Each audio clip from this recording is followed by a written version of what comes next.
And it's time to start putting back together our new process gear 246 transfer case. One piece that we didn't do during the disassembly was the annulus ring. We left that in while we were doing the disassembly, but we decided to take it out while we were doing the cleaning. So that has been removed. We've got a new one. And that is GM part 140-37953. And here's our new ring.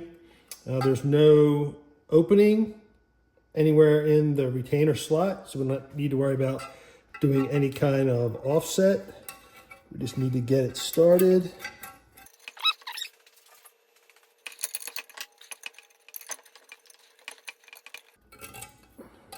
Don't need the screwdriver, it looks like. We just get our ring in, there we go. So we've got our new annulus ring in. Of course, the annulus itself, the high-low gear, that's pressed into the front case half. So if that were bad, the entire case half would have to been replaced. That's good. We've got our new ring in. Up next is our input bearing. And in the exploded parts view, that's part number 40, and its retainer ring is 41. We marked the side that was facing up or into the case as blue on this one, so it's part 40. Same for the retaining ring. Here's our original ring that was taken out. The new part for that is GM 890-59659. So it's in its own separate bag as well. Just like we saw with Dr. Shock. And just as he saw on his video, Dr. Shock there is no differentiation for the new bearing as compared to the old one. So with the old one, you can see the ball bearings on one side and then the retaining cage on the other. For the new one, same on both sides. There's no numbering on this side, so we'll put that side down. We'll have the numbering facing up. That just goes down, and we'll have to give it a hand to make sure it's seated all the way. I don't have, although it feels like it went in, don't have a rubber mallet small enough to fit that, so what I'm just going to do is put a little bit of bubble wrap down, and I'll just take a mallet and just make sure. All right, so that should be in, and that did clear for the ring. And for the ring, it was a little difficult to find. That is GM part number 125-47465. And again, there's no markings of any kind on this.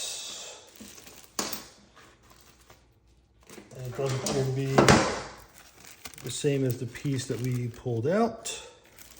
So we'll slide this guy in. We do have to be mindful of the openings inside the case. We want to offset the retaining ring into a position where it's not lining up with the openings. So we'll try to get this guy in.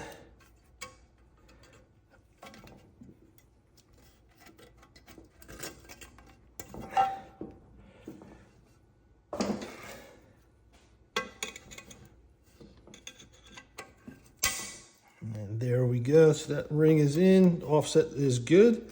So that input bearing is good. We'll stop there. Get ready for the next one. Next step, similar to how Dr. Shock did his and what GM has on their instructions, is the front output shaft bearing and its retainer. Those parts 9 and 10 from your exploded view. Part number 9. This is the same bearing that we just installed. And that is GM part number 890-59659. And here's our ring as well. It's the same ring. And that was also GM part number 125-47465. Different, so you can see here in the front, we used yellow for that one, which was facing in. So here we have our lettering here and our number here. So we will put that down in here. And that just slid in, no tapping needed for that guy. And our retaining ring, again, being mindful of any openings like we have here. So we'll make sure we offset to avoid the opening.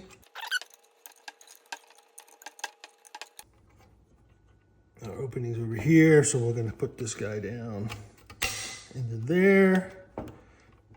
No problem, nice and tight, good fit. Bearing spins without any issues. Next up in the assembly, we're gonna switch to the rear case half. And in particular, we're gonna be installing part number 11 from the exploded view, the front output shaft rear bearing that goes in this area here. That was this piece here. We saved that from the original. And they do want you to install with the lettering facing the tool. We'll get to the tool in a moment. That new part is GM 12547173. So that's this guy here. Bag in the box, surrounded by paper. And in GM's instructions, they tell you to use GM part J36370 and the appropriate handle. But for this one, we're going to do similar to how Dr. Shock did. We're going to take this and remove the handle, take it over to our press, and install the tool that way. They do mention that you need to use the side of the tool with the shoulder, the double shoulder here, and that will help set the bearing down to a specific height when it comes in.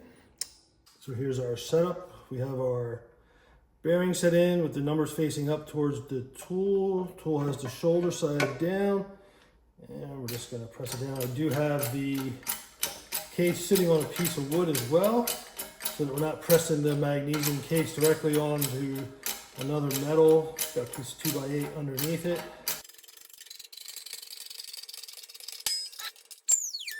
And we'll pull it up.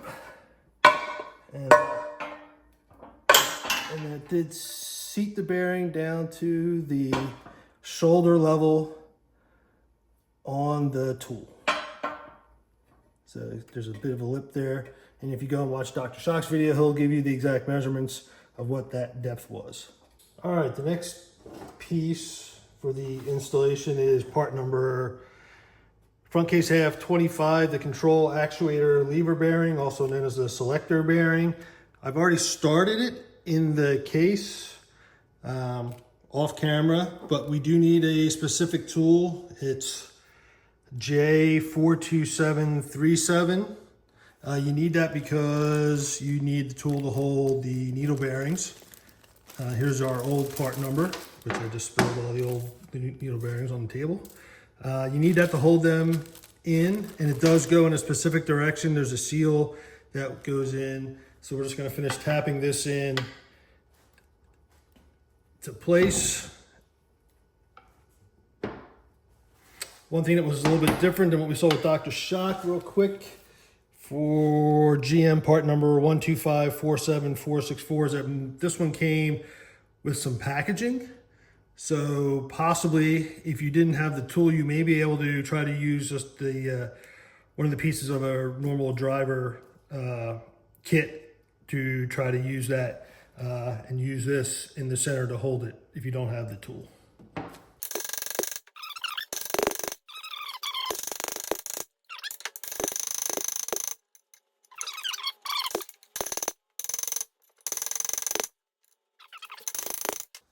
And inside the case, we can see that we've eliminated the gaps, so that piece should be set. All right, so now that we have the control actuator bearing installed, I replaced the packaging in between these steps. The next step is to install the lever, and this is the original lever that came out of the unit. It's been cleaned up. Of note is that this only has a single hole, and if you looked at some of the recent GM information, they show either no holes or 2 holes, as we saw in Dr. Shock's video. This was the one that came out of the unit. It's going right back in. It's been cleaned, but it only has 1 hole. get the lever in, rotate it around some. The bearing was brand new, so it did have lubrication. It was already grease packed, so we should be good here. As far as not needing to add any extra lubrication, we'll take a quick look just to make sure. And yep, we got some grease around the lever already, so we'll get it back inside. And then after that is the retaining ring. That was part number 26 on our exploded diagram. The lever actuator itself was part number 1. The original retaining ring was saved. We got this guy right here. And we could not find a new one from GM. I believe it has been discontinued. So we went with Merchant Automotive. It's their part number 16706. And the GM part number though is 15662-234. I've got the unit on a bit of a downslope, which will hopefully make it a little bit easier for us to install.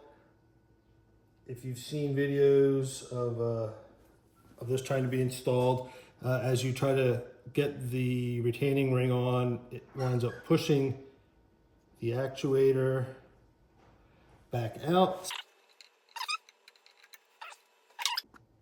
All right, so it did take a little bit of finagling to get it started, but we did get it started. We've got the opening lined up here on this part of the shaft, and then we're going to be able to just push here from the back.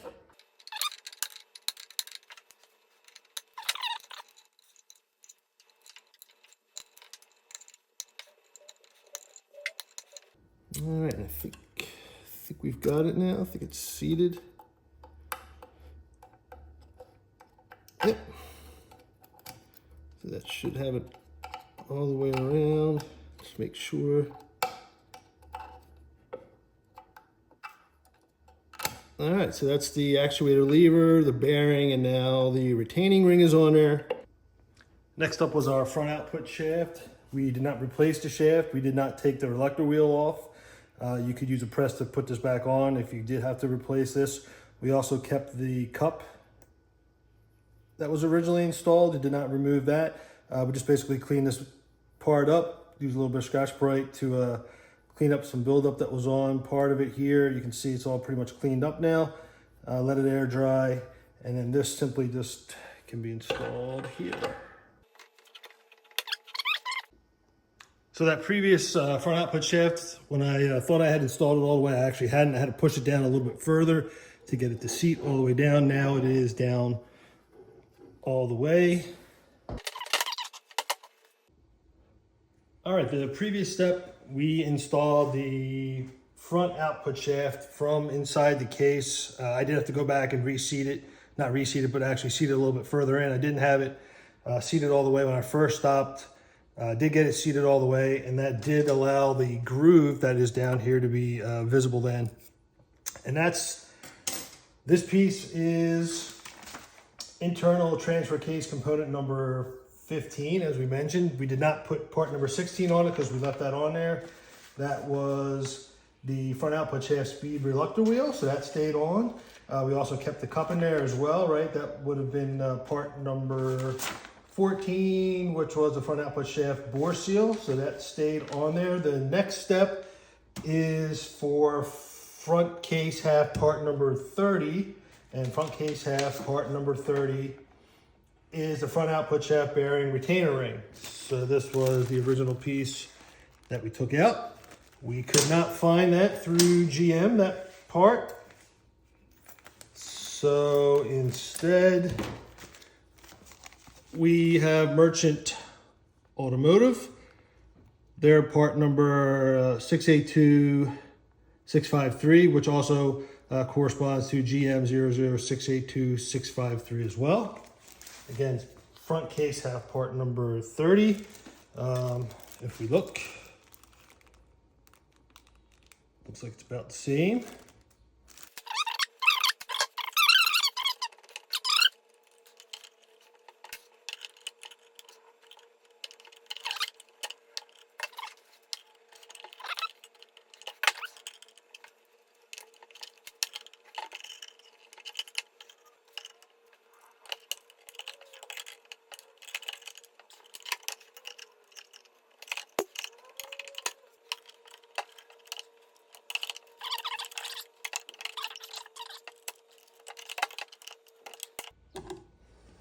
I think we got it. Took a good bit of effort. Broke the pick off on our earlier try, and that piece was retrieved. But it looks like we got it down in the groove now. Yep, here's our groove here. Our groove is here, and we're in it. All right, next up we need to load the input shaft thrust washer into the planetary gear set. And the planetary gear set was saved from when we took it out. This one is a 6-carrier planet set, even though it's an M80, I believe, RPO code. So doesn't quite match up with what all the GM documentation says. They only normally had 4 planets, I believe, on their carrier. But this is what came out of the unit, cleaned up. There's no chips, nothing's wobbling on any of them. So we think that they're good. This was the original washer that came out. Unfortunately, we didn't mark it, dimple it anywhere. But if you look, it's actually symmetrical as far as where the divots or the imprints are on it. That part is GM 155-47390, and as part of the steps to install it, they want you to use Translube as well, so we've got some of that.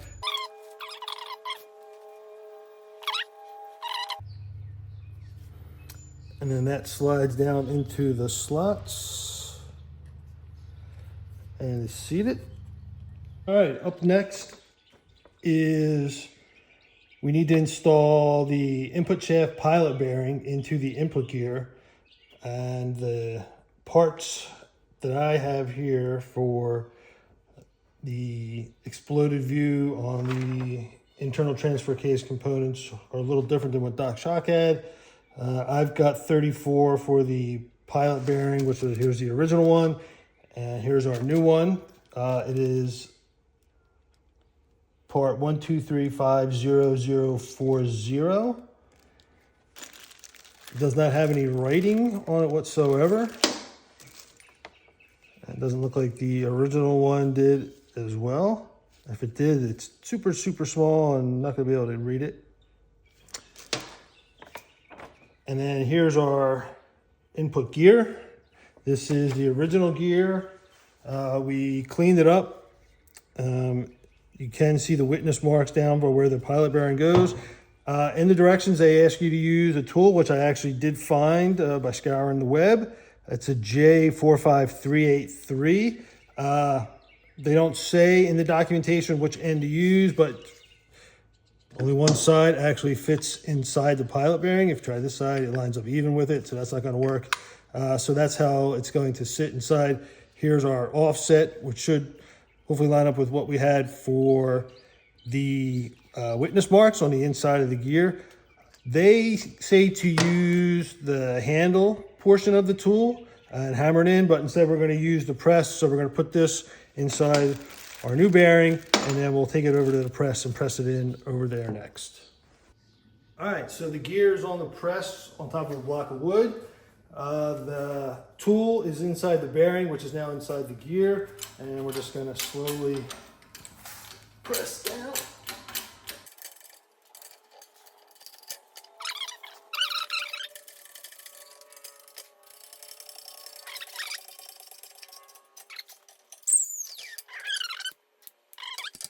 All right, so we're out of the press and take the tool out. The depth that the tool offset it down to, when it bottomed out, pretty close to where the witness marks were, I believe, from the last one. So that's what that offset is here on the tool. All right, back on the bench, we have our planetary set, again, with the bearing that we've already installed. Next step is to place this assembly inside the planet, drop it on down. Make sure that's lubed down there real good. All right. Then we're going to put on the input shaft thrust washer, and that needs some trans gel as well. Okay. So the original with my exploded view was part number 36, ITCC 36. It is a GM part. Let's see, I have 666159 or 100676, and then also it looks like I have a 12470959. Here's our original one, here's our new one. And again, we get some trans gel on this guy.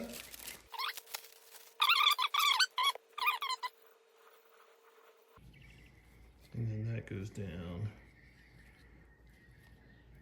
on that. And then after that, we get part number exploded view, which was a carrier lock plate, which should be 37. Let me clean up my fingers real quick. So our lock plate was cleaned up, reused, not a problem.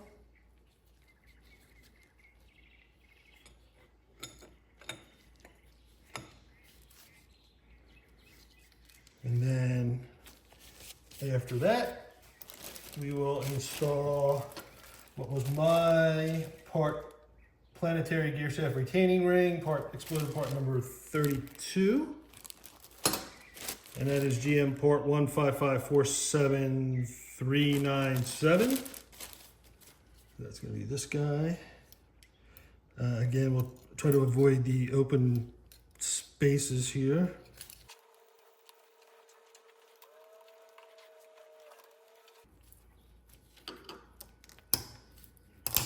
There we go. And we heard a good snap. Let's make sure that's in.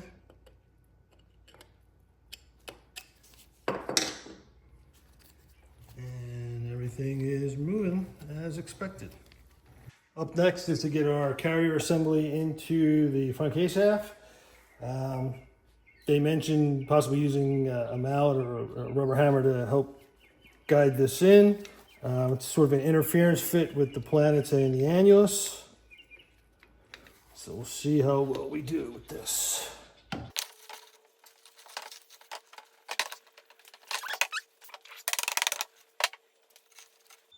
Okay, so we tapped on it and tapped on it and tapped on it and worked its way in, and it looks like we're good because we've got the planet gears lined up even with the annulus gears. Okay, so that sits inside there, and that's even and flush, and that should be all the way in then. Okay, so that's in there. And then let me flip the unit around. Drop the camera a little bit. And probably just as important, if not more important to know we're in, is that we've got it down so that where the retainer ring will fit is available now all the way around. That groove is now visible. We'll be able to slide the retaining ring down. So we'll stand the unit up, reposition the camera, and then we'll put a retaining ring on.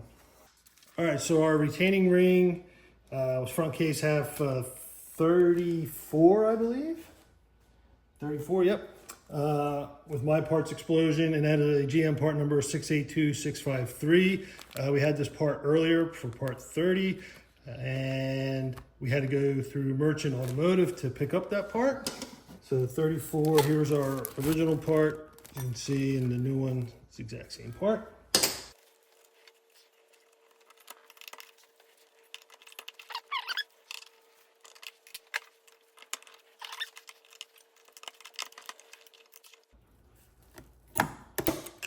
All right, and we heard it snap in. And we'll take a look around, get a little bit of light on it. And it's in the groove. Our groove is right here. And we're in the groove there. We'll look around the entire unit. Looks like it's pretty even all the way around, which means we got it in. Okay, up next are the shift fork pads. I've already removed them after we've cleaned up the shift fork and the assembly. That whole assembly came out, was part the front case half numbers 2, 13, 3, 4, 5, 6, 11, and 8. They all came out as one. It's been cleaned up. The pads are here. These are the ones for the sides. And that is part 140-37966, the quantity of 2 that I ordered. And then we have the centerpiece, which is front case half part number 5, and that's GM part number 140-70291. That's that guy there. And they are about the same, looks like. Yep. And the notch on the inside of the piece goes to the notch on the fork.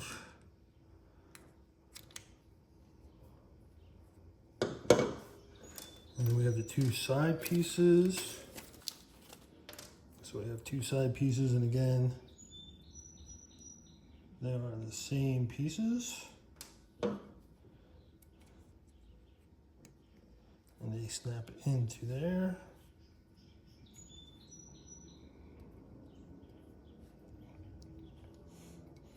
Okay, then that is attached to front case half part number 7, the range sleeve.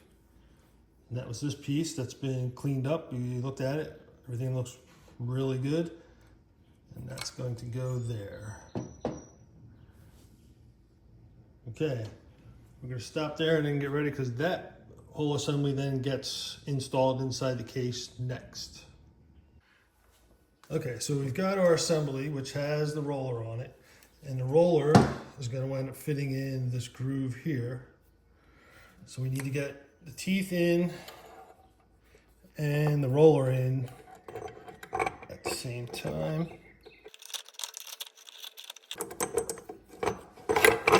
All right, so roller is down in the groove and our teeth are meshed. All right, and the final part of securing that assembly is to install the shift fork shaft. That is front case half part number 14. We retained this part. And to change it, I'm just gonna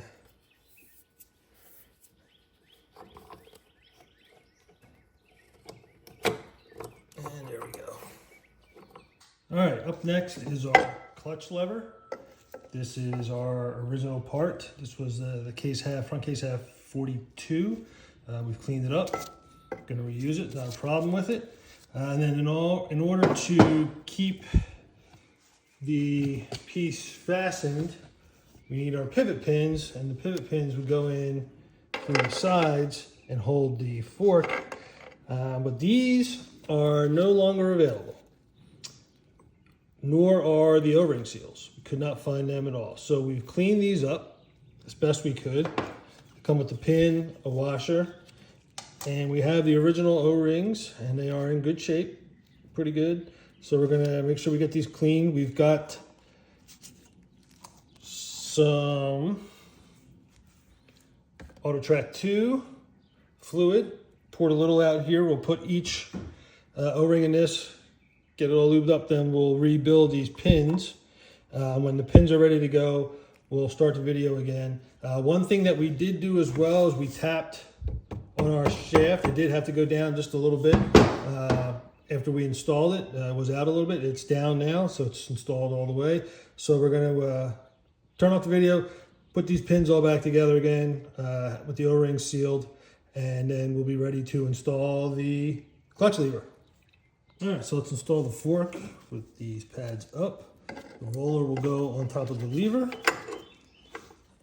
we're going to get our pins in.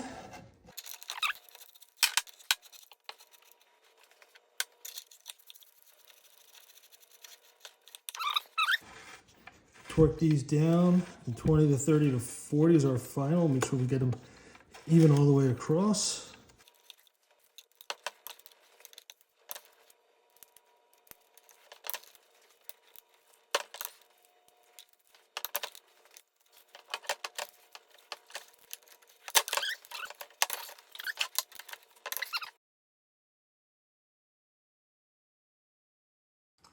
All right, up next is the shift detent plunger assembly.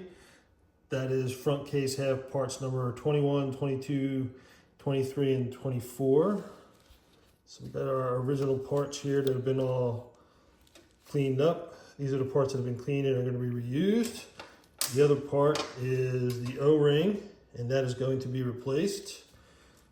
That will be replaced with a brand new GM part number 14071-849, and we need to put a little bit of transfer case fluid on that as well before we assemble it. So we're just gonna put some fluid on our O-ring, get it lubricated, put that on our cleaned up upper half, part our spring, and then our plunger, and all that assembly goes right down into here.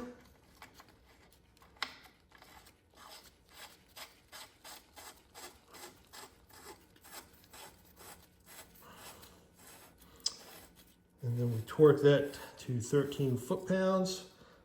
It's a 23 millimeter socket. Also lines up very well with 7/8 socket, so we'll be using that.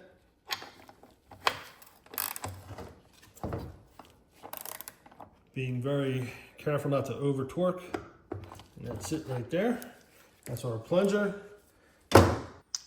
So the next step in GM's reassembly instructions are for installing this oil restrictor plug. If you have a new main shaft or you, for some reason, remove that plug, we cleaned up the main shaft, don't have any issues with it. We kept the plug in during the disassembly, so this step is pretty much done. We don't have anything to do. Here's our main shaft all cleaned up. Next up in the assembly steps is installing the clutch housing bearing into the clutch housing. The clutch housing was ITCC part number 17. So here's our cleaned up housing. And our original bearing was ITCC 18. It's the double roller. It does have some writing on the back, FC 69343 looks like, and the numbers were facing down away from the tool. Speaking of the tool, we'll be using again the tool we used earlier, the J36370, the double shoulder side, so that'll be down. And our new piece, our new bearing for ITCC 18 is GM 124-70557. So that's this. And again, FC 69343. So this will be going down this way. Seated there. We're using the double shoulder side to help drive this in. And we're gonna stop the video, get set up on the press so that we can press this in.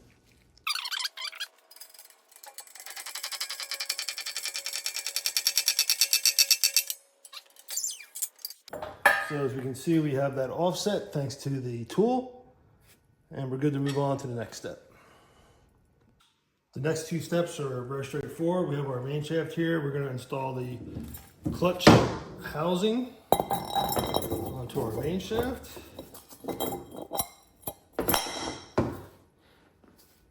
And then we're going to take our cleaned up clutch hub, ITCC 19. Here's our cleaned up clutch hub, and that goes in next.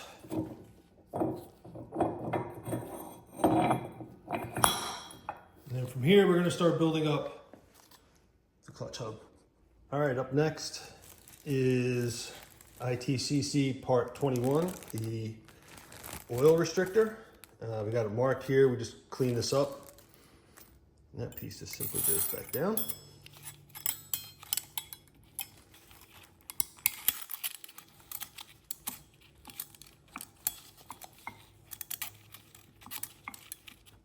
Like that. And then to hold that in and to hold the hub assembly down, we have ITCC 21, the retaining ring. So the restrictor was actually ITCC 20. That was reused and cleaned up. And then 21 is a GM part number 125-47606.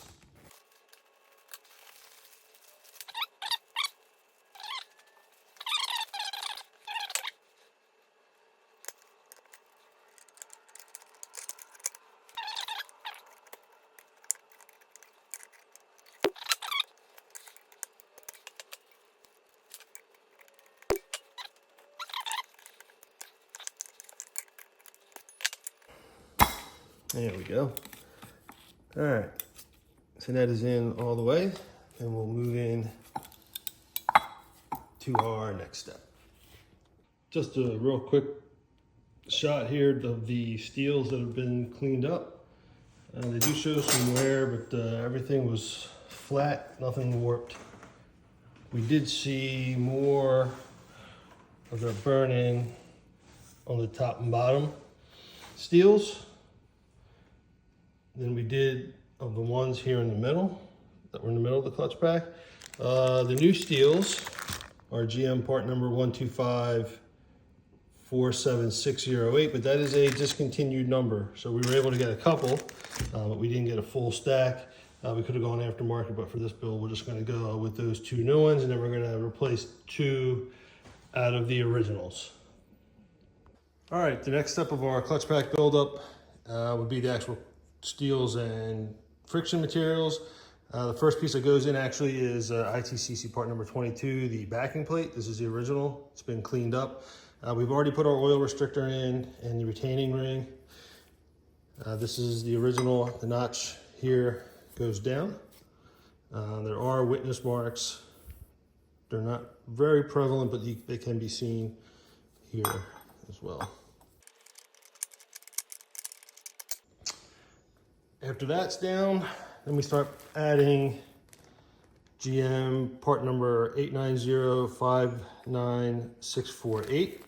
That's our actual frictions. They go on dry. And the steels are discontinued, so we're going to reuse all of our steels. And of course, the thing we have to do is make sure we keep all of our steels lined up tab-wise as they go down.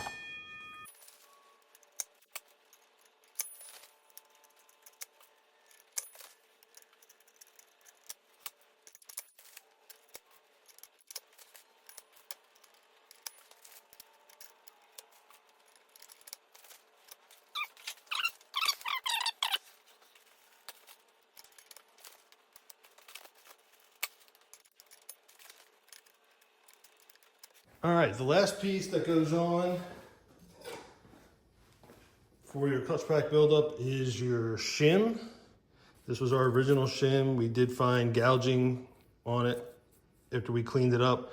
In order to figure out which shim you need, which thickness, there's a measuring process, and that'll be our next step. We'll go ahead and set up what we need, the tool for it, and then we will measure what our new shim spacing is.